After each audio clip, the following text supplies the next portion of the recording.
আজ মঙ্গলবার, বিজয়ের দ্বিতীয় দিনে বাঙালি এখনো রাস্তায় আছে। মিছিল মিটিংয়ের জন্য প্রস্তুতি নিচ্ছে। এখানে জনতার নেতাকর্মীরা এখানে আছে। তারা ডিসিশন নিতেছে কোথায় থেকে তারা কোথায় যাবে। একটা জিনিস লক্ষ্য করে দেখলাম, তারা কিন্তু রাস্তায় গাড়ি বন্ধ করে নাই। এই যে দেখা যাইতেছে গাড়ি চলতেছে। এখানে তারা সবাই আছে।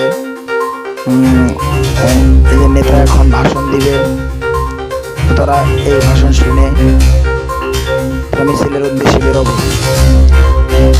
অবশেষে বলা যায় যে তারা শান্তশিষ্ট